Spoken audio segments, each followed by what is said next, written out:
Hi hello அனைவருக்கும் வணக்கம். நான் உங்கள் ரேகா விஜய். நம்ம இப்போ செய்ய போகிறது பொட்டேட்டோ ஃப்ரை. அதுக்கு தேவையான பொட்டேட்டோ எடுத்து கட் பண்ணி வச்சுருக்கேன். வாங்க பொட்டேட்டோ ஃப்ரை எப்படி செய்யுதுன்னு பார்க்கலாம்.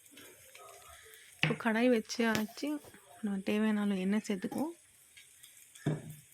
ரொம்ப ஜாஸ்தி மசாலா வேண்டாம். இதுக்கு சிம்பிளான மசாலாவில் டேஸ்டான பொட்டேட்டோ ஃப்ரை. நம்ம இதில் கருவேப்பிலை சேர்த்துக்குவோம். இது கருவேப்பிலை பொரிஞ்சு வந்தாலும் நம்ம இதில் பொட்டேட்டோ சேர்த்துடலாம். பொட்டேட்டோ சேர்த்து மிக்ஸ் பண்ணிக்குவோம். நல்லா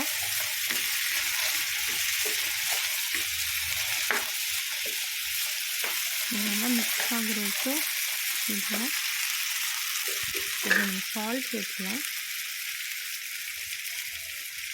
நல்லா ஃப்ரை ஆகுறதுக்காக சால்ட் போட்டுருக்கோம்.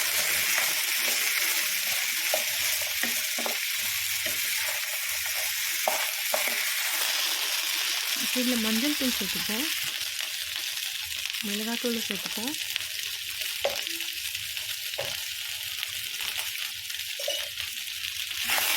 இதெல்லாம் நல்லா மிக்ஸ் பண்ணிடுவோம். நல்லா மிக்ஸ் பண்ணி வச்சு ஒரு 2 நிமிஷம் வச்சு குக் பண்ணிட்டுருவோம்.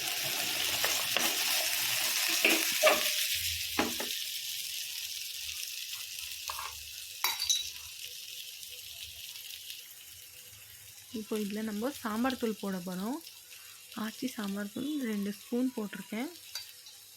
உங்களுக்கு எவ்வளோ தேவையோ அந்த அளவுக்கு நீங்கள் பொட்டேட்டோ எவ்வளோ இருக்கோ அதுக்கு தகுந்த மாதிரி 1 டீஸ்பூன் 2 டேபிள் ஸ்பூன் அப்படி யூஸ் பண்ணிக்கலாம். ஸோ இவ்வளோ பொட்டேட்டோக்கும் நான் 2 ஸ்பூன் போட்டிருக்கேன். இதை நல்லா மிக்ஸ் பண்ணிடுவோம்.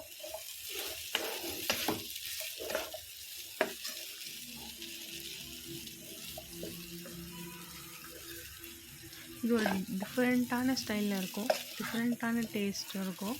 நீங்கள் ட்ரை பண்ணி பாருங்கள். ட்ரை பண்ணிவிட்டு கமெண்ட்டில் சொல்லுங்கள் இந்த டேஸ்ட் எப்படி இருக்குன்னு சொல்லிட்டு.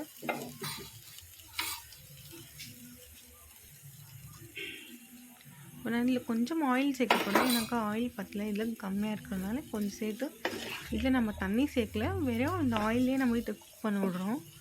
அதனால தான் கொஞ்சம் ஆயில் சேர்த்துருக்கேன். நீங்கள் இது தயிர் சாதத்துக்கு இந்த பொட்டேட்டோ ஃப்ரை சூப்பராக இருக்கும். ட்ரை பண்ணி பாருங்கள். சாம்பார் சாதம், தயிர் சாதம் எல்லாத்துக்கும் சூப்பராக இருக்கும். இந்த மாதிரி பொட்டேட்டோ வச்சு சாப்பிட்றதுனால பசங்களுக்கெல்லாம் ரொம்ப பிடிக்கும். ரொம்ப மசாலா எல்லாமே சிம்பிள் ரெசிபியாக இருக்கும். அதனால தான் இது ஒரு 2 நிமிஷம் நம்ம இது மூடி போட்டு வச்சா அது குக் ஆகிடும். ரொம்ப குக்காக விட்டுறாதீங்க சரிங்களா. நல்லா இது ஃப்ரை ஆகிற வரைக்கும் விட்டுருங்க. நல்லா ஃப்ரை ஆகட்டும். தேவையானது கொஞ்சம் கருவேப்பிலை லாஸ்ட்டில் சேர்த்துப்போம், ஸ்மெல் வரும். ஸ்மெல்லுக்காக கருவேப்பிலை சேர்த்துருக்கேன். இப்போ நல்லா மிக்ஸ் பண்ணிடலாம். இப்போ பார்த்திங்கன்னா நம்மளோட சூப்பரான பொட்டேட்டோ ஃப்ரை ரெடி ஆகிடுச்சு. இந்த மாதிரி ரெசிபி ட்ரை பண்ணி பார்த்துட்டு கமெண்ட்டில் சொல்லுங்கள். உங்களுக்கு இந்த வீடியோ பிடிச்சிருந்தா லைக் பண்ணிடுங்க, ஷேர் பண்ணுங்கள், மறக்காமல் பெல் பட்டனை கிளிக் பண்ணிடுங்க. ஓகேவா? ட்ரை பண்ணுங்கள். பாய், சி யூ. அடுத்த வீடியோவில் பார்க்க போகிறோம். அது வரைக்கும் உங்களுடன் விடை பெறுவது உங்கள் ரேகா விஜய்.